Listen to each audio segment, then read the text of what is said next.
Screw it, I might as well just review what I watched in May. I got nothing better to do. So if you couldn't tell from that incredibly well written and well shot and well acted, everything sketch from the beginning, I have a lot of downtime on my free hands. Yeah, I have a lot of free time on my hands, and a lot of time to recollect and realize that I had not been doing as many reviews as I would like to do. I came to realize that in May, I watched a lot of stuff. By a lot of stuff, I mean a lot of stuff. I pretty much saw almost all the movies that came out in May, and I also got up on a couple TV shows that I was glad I caught up on, but I realized that, I should do a review on all this stuff, but of course, being the genius that I am, I'm not going to do a separate video for each and every single one of these films and TV shows. No, it shall be one ginormous, magnificent video that will be the greatest review video of all time. Man, I really need to set my standards way too high for this. But yeah, I just thought, why not? Why not just review everything that I saw in May, get it out of the way, get my real quick thoughts on it, and if I feel like it in the future, I might do, actual, good, full-length reviews of the stuff. But realistically, who knows that's gonna happen? I don't know. But I guess we should get started and go all the way back to the beginning of May with the film Long Shot. Now, Long Shot stars Seth Rogen and Charlize Theron and is a modern-day romantic comedy, and it's also a political comedy at the same time. And it's about a news journalist that starts writing speeches for the Secretary of State who's about to quit her job so that way she can begin campaigning for her presidency. And they spark up a romantic relationship because they had feelings for each other in the past, and all the highs and lows that comes with, being in love, but also being in politics and everything like that. Obviously, Seth Rogen and Charlize Theron in this film are not just great comedically, but they also have some fantastic chemistry together. It was a great casting choice for both of them. I don't know whose idea it was for both of them, but it worked really well. The comedy also in this film was really good. You get your stereotypical Seth Rogen kind of humor, but it's the evolved kind of Seth Rogen humor, not 40-year-old virgin or knocked out kind of humor. Not saying it's necessarily bad, but it is kind of dated, but it's more today's standards, and it is a lot better. And not just for him, but also Charlize Theron is great comedically. Like I said in my A Million Ways to Die in the West video, she is a really good comedic actress, and honestly, she does not get enough credit for it, and I feel like that she deserves it, and especially this film. Obviously, this film has a very big, political edge to it. That's definitely one of the biggest things about it, and definitely does lean a lot more to the left, so if you are someone conservative or on the right, you're definitely probably not gonna like that aspect of it, because it does take a lot of shots. Not just Fox News or Trump as president, but there is other stuff. But it does take interesting looks at it. It's you should take a look at both sides of the coin, because they may not be as different as you think they are. But I feel like that the film kind of missed that mark a bit. I feel like it should have done a little bit more of that, because it doesn't really happen until the end, and by then it's just kind of not really concluded very well, but not necessarily done in a bad way. It's a weird kind of mess. Not it's a big mess or anything. I'm not phrasing anything right today. But yeah, the political humor and stuff was done really well. Obviously, since this is a romantic comedy, it kind of follows the same plot as most romantic comedies do, which is, of course, is something that always just bugs me about rom-coms. Is just a lot of them just follow the same kind of formula, but when it comes to the tropes of a rom-com, this one actually does something with it and weaves it into the plot a lot more, and it makes more sense. But it still is annoying, at least just for me, just to see this stuff still exists in these movies, and I just wish that they would evolve past it. And it's frustrating, but that doesn't deter from the movie. The movie's still filled with great performances, great comedic moments, a great romance with great chemistry from its lead actors, and I found it to be a very enjoyable film. I'm gonna give Long Shot an 8 out of 10. And the week after I saw Long Shot, Detective Pikachu came out. Now, a bit of a warning for you. I have never grown up with Pokemon in my life. I remember the games coming out, the people would play them, the trading cards, the cartoon, all that stuff. Never got into it. Don't really have an explanation as to why. It just never grabbed me when I was a kid, and it still hasn't grabbed me to today. But when I heard that Ryan Reynolds was starring in this and the trailer came out and it looked decent, I was like, all right, I might as well go see it. And I actually had a pretty fun time with this, despite not knowing anything about Pokemon. Now, obviously, if you know a lot about Pokemon, you're gonna enjoy this a lot more. But as for a normal moviegoer like myself, I still found it to be pretty enjoyable. Ryan Reynolds obviously it's such an out of their choice, but it works really well. And his humor style that's been going on since like Deadpool and probably even past then, it shines perfectly through this. Him and Justice Smith and the rest of the cast members, they did a great job. The effects of the film were really well. I really enjoyed that they were able to kind of keep their cartoonish style, but also kind of add a little bit of realism to it, but like blend it perfectly together that it looks well. I love that. Rhyme City is also like, I would love to see even more of it because it feels like such a big, wide, and lived-in city, and I would have loved to see even more of it. As for like the big like mystery plot of it all, it's kind of standard. It doesn't feel like anything like, that major or that special, but obviously it's a kids movie, so it's not really gonna have anything that major. Honestly, I felt like that it was kind of going a Zootopia route for a minute. If you know what like that whole plot of Zootopia is and like where that leads, I swear I thought I was going for that, and then it didn't, so I was glad that it didn't, but it did. Like, I was like, this is getting really similar to Zootopia. You might want to do something a little bit different. So yeah, the plot is pretty generic, at least when it comes to that kind of stuff. It's not really anything spectacular or mind-blowing, but something that the film does that did surprise me was it does have that emotional level that the film, like, surprisingly, that I was not expecting to have, but it does have it. Justice Smith's acting really helps shine through with that. I thought that he was a great choice for this film, but as well as the action. There's not a whole lot of it in this film, but it is done really well, and it is energetic, and it is a lot of fun. That's really what I can say just overall about this film, is that it's just a lot of fun. Even if you're not a fan of Pokemon, I would say go see it, or go see it when it's on DVD or whatever, because who knows when you're going to see this video. But yeah, I thought it was a lot of fun. I'm going to give Detective Pikachu a 7 out of 10. Now, of course, one I was hyped up for was John Wick Chapter 3. I love the first two films, and I was so excited for this, especially considering the cliffhanger ending of John Wick Chapter 2. So obviously, I was incredibly excited, and this film delivered a lot.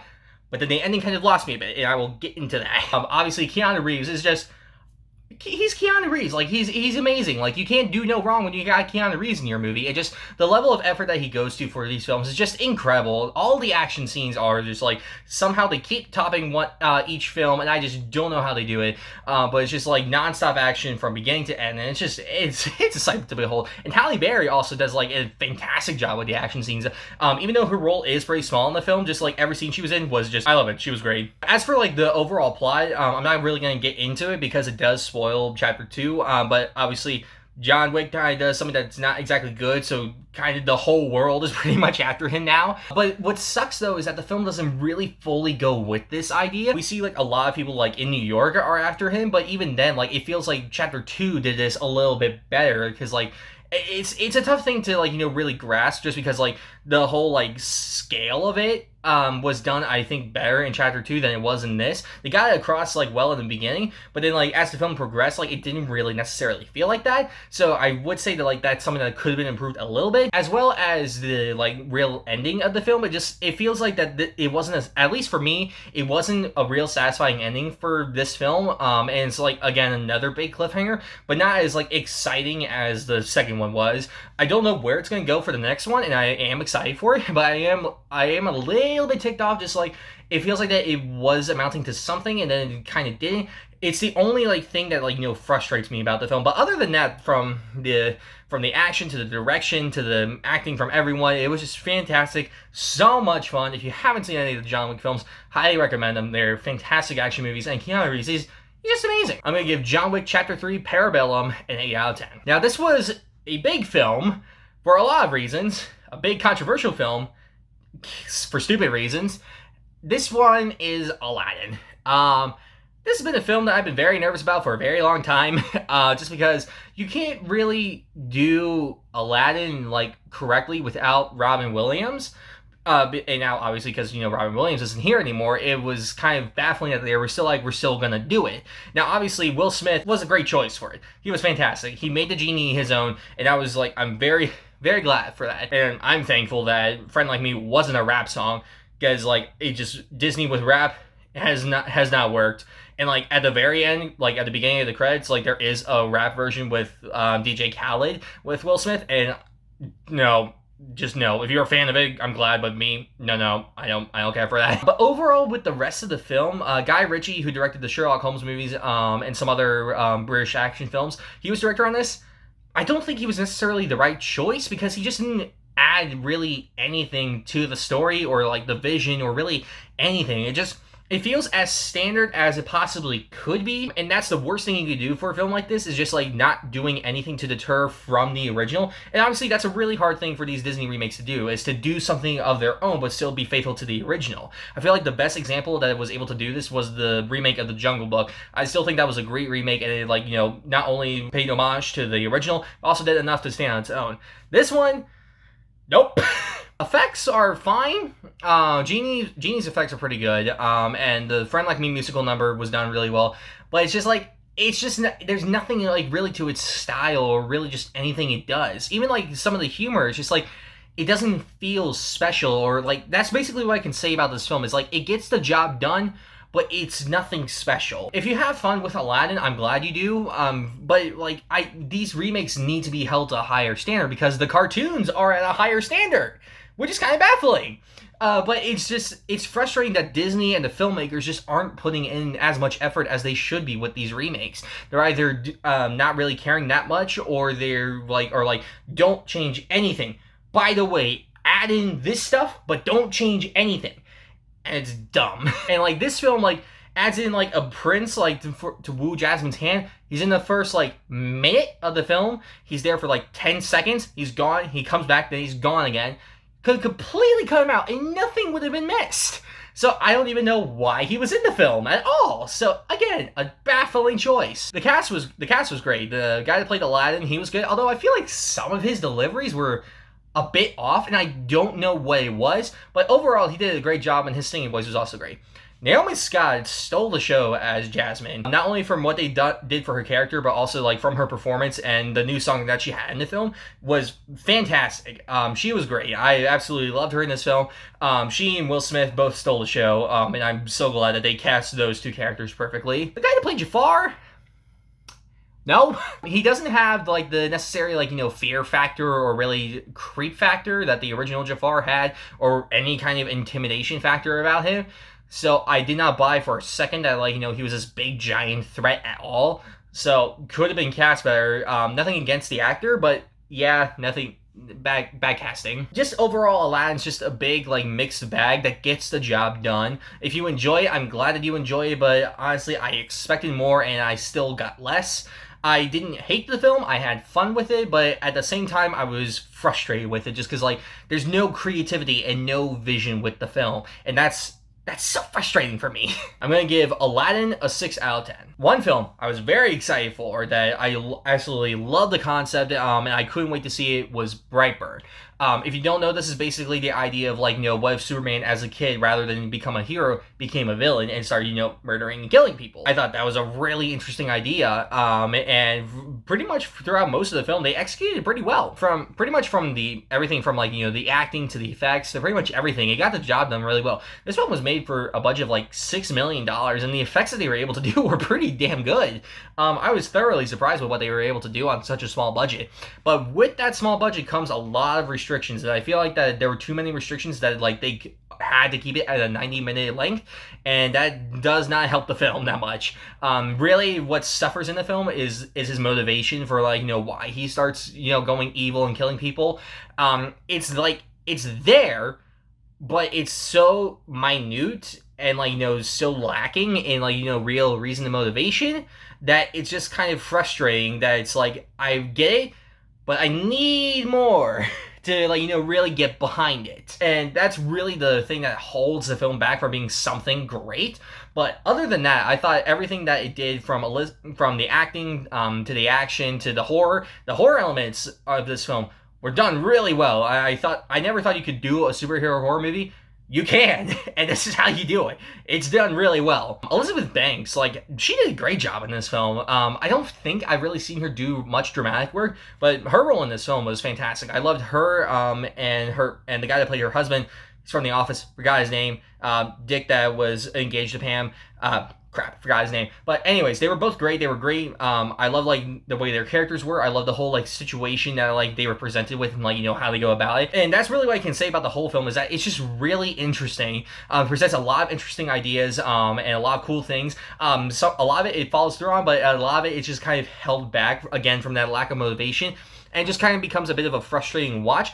But But I still had a lot of fun with it. It's a great horror movie. If you can look past the motivation, you're gonna really enjoy this. And yeah, it's Brightburn was just a lot of fun. I'm gonna give Brightburn a 7 out of 10. Now, one of my favorite films of the year easily is Booksmart.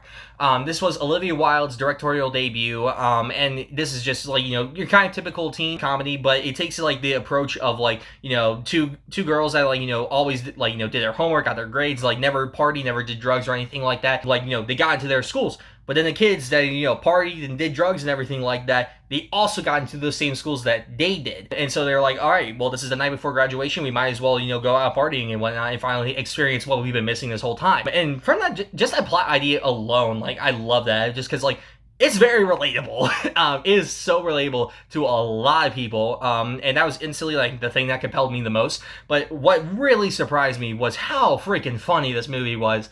Like, from the performances to the sharp writing to the direction from Olivia Wilde, it was just beat for beat for beat, like perfect with the comedic moments. And it's just an absolute laugh riot throughout the whole thing. Like, it's the funniest comedy I have seen in a very long time, and justifiably so. It is done really well. There's not much I can say that's like, a negative about this film. Everything is done just so well. The characters, the humor, especially Olivia Wilde's direction. For her first film, this was fantastic. I absolutely loved it. If you haven't seen Booksmart yet, I highly recommend you go see it. Easily one of the best teen comedies I've ever seen. Easily one of the best comedies in a long time that I've seen. And it's so much fun. If you haven't seen it yet, please go see it. I'm going to give Booksmart a 9 out of 10. Now, this was one that had a very, very, very limited release, like literally like a day. And I don't know why, but I think it's because the film was like, going through so much production hell, that like, it stopped production and it would start, but then it would stop again and it would start and then it would stop. And this is constant back and forth. And then it finally got made, but for some reason they released it only for a day. I don't know. And that's The Man Who Killed Don Quixote. Now, this film was written and directed by the guy that directed, Monty Python and the Holy Grail, a bunch of other comedies, and a bunch of other films and stuff. And this has been a passion project for him for over 2 decades, I think.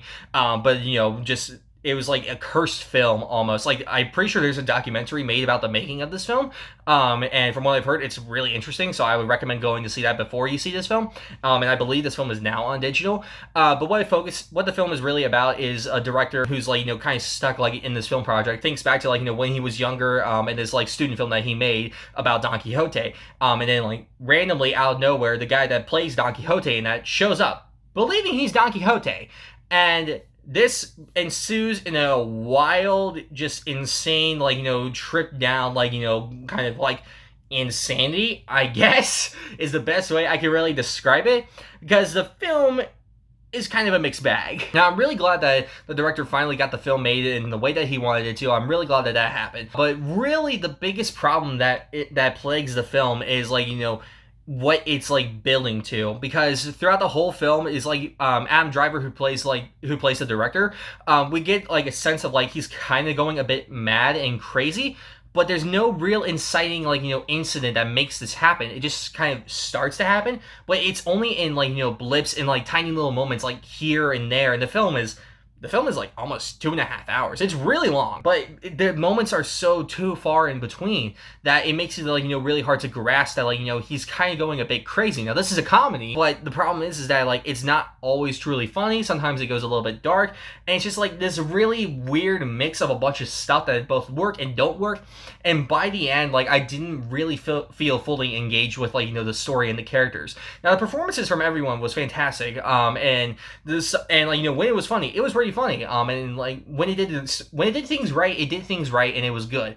But when it comes really just to the plot and like what it's building towards, it doesn't do that in the best of way. I get what he was going for, but it just was not done. I think the film was just too long. He didn't want to cut a lot of stuff, and just his build-up towards like Adam Driver kind of going crazy, it didn't fully work. Now, for some it might have worked, for others it probably didn't, but realistically this is going to be a film that's really going to split people down the middle. For me, I'm one of those people that it's like it could have done like a lot better. I can see the potential for it, but it just didn't reach those levels, and that was really the most disappointing thing, because from the trailer I thought it was going to be like really good, and it's just like it's perfectly fine, but it could have been better. And I feel like that was just like the script problems and like other things. I'm not really sure. If you want to go see The Man Who Killed Don Quixote, I would recommend it. It is interesting. I would probably also watch a documentary as well. But I can tell you that you're probably going to be split down the middle of whether you like it or whether you didn't like it. It's going to be that way. It did things well, but it also didn't do a lot of things that well. So it's kind of a mixed bag, but it's a mixed bag that I enjoy. I'm going to give The Man Who Killed Don Quixote a 6 out of 10. Now, I also watch TV shows. I know, I also watch TV. One of the first shows that I watched in May was Cobra Kai Season 2. Now, if you remember my review for Cobra Kai Season 1, I really enjoyed it. I thought that it was done pretty well. And so, obviously, seeing a second season came out, I was pretty excited. And after watching like all 10 episodes, I still enjoy it. I thought that it was a good series, but I feel like the biggest issue that's really plaguing the series right now is still trying to keep that rivalry. Why can't I ever say rivalry? Rivalry between the two different dojos. It's like it feels like you're trying to keep it going. And it's like keeping the rivalry between Daniel and Johnny, like trying to keep it there. It's like it's kind of there, but like at this point, it just kind of feels like that. It's like it feels like you're kicking a dead horse. It's like we've already been through this like a couple times before. Like it needs to grow, and like there's definitely moments in season 2 where it does grow, but it kind of feels like it doesn't want to fully go to those levels yet, and it's just like it's kind of suffering because of that. But what keeps the series really interesting is really how it's affecting the students in each dojo. Seeing like the rivalry between the two of them grow, and like how it's like changing a bunch of characters from good to bad. And that kind of stuff. That's when it gets really interesting. And it, like ends in a great way. I love the way it ends. It ends on a great cliffhanger. And it gets me really excited for the next season. Also, some of the high school teenage stuff is like your stereotypical like what you would expect from like an 80s film teen stuff. So like could do that a bit better. But honestly, I come to expect that. But I still enjoyed it. Pretty much, I enjoyed Cobra Kai Season 2 about as much as I enjoyed Season 1. Did a lot of good stuff. Feel like the characters could grow a little bit better, though, which is pretty much my same gripe with the first season. But overall, it's still a really fun series, and if you haven't seen it yet, I would highly recommend it. I'm going to give Cobra Kai Season 2 an 8 out of 10. Now, this is a series that if you have not watched yet, go immediately and watch it. This show is HBO's dark comedy, Barry. I finished both Season 1 and Season 2 because I was like, this is amazing. I had to finish this. And by God, is it incredible. Season 1 of Barry, it focuses on a hitman wanting to quit his job to pursue acting and, everything that happens because of that. And everything that Bill Hader, does and goes through in the series is just... He's amazing in this show, both from his writing and direction to also his acting in the series. He's just he reaches new levels that I've never seen him reach before, and it's done so well. Not just the dark comedy, but also dark moments that the series goes to is done really, really well. Not just from him, but from pretty much everyone else. And it's such a good balance of the dark comedy with the drama that it's done so well. Season 1 of Barry is it's only 8 episodes, but it is great 8 episodes. I absolutely loved it. I laughed my ass off a lot, but I also tensed up and got pretty fucking scared a bit. And so yeah, it's Barry Season 1 is just great. I'm gonna give Barry Season 1 a 9 out of 10. Now Season 2 elevates it a lot. It goes much more into the darker territory with a lot of stuff that happened from Season 1. Not gonna get any spoilers or anything, but a lot of stuff happens in this season, and it's really, really intense. But there's one episode in particular. I think it's episode 5. Funniest episode of TV I've seen in forever. It takes the insanity up to an 11 for pretty much no reason. But it is amazing because it takes it to those insane levels. And that was probably my favorite episode and one of my favorite episodes of TV in a very long time. And it just, again, Bill Hader's acting, his writing, and his direction. He doesn't direct every episode, but he does direct some of the best ones. And it's just he does a fantastic job with it. And I just love where his character is going, where the series is going. I thought that it was great. And not just for him, but for other characters as well. I love stories that are set up. I love his girlfriend's story that's set up in this, and where it's going to take her in the next one. I love Henry Winkler's character, and again, what he's going through in this season, but also where it's definitely going to take him in the next one. And just everything is set up and done so well that it gives you a satisfying conclusion, but it also sets up a really good next season. I know it's going to be. Honestly, I really can't think of any negative things about Barry Season 2. It's one of the best seasons I've seen in television in a very long time. It is done incredibly well, and Bill Hader created a show that is just fantastic. If you haven't seen it yet, go watch Barry now. I'm going to give Barry Season 2 a 9.5 out of 10. So as far as I remember, that's pretty much everything that I've seen in May. I know that this is kind of a long video, but I hope it's an entertainingly long video. I don't know why I did that stupid sketch in the beginning, but I don't know. I gotta do some way of segueing into the video. But yeah, if you've seen any of the stuff from May, any of the TV shows or any of the movies, let me know down in the comments below what you thought of them. Make sure that you like, share, and subscribe. And when you subscribe, ring that bell icon so that way you're notified whenever I put out any reviews, any game content, or pretty much anything else that I do on this channel. All right, I'll see you guys next time. All right, peace.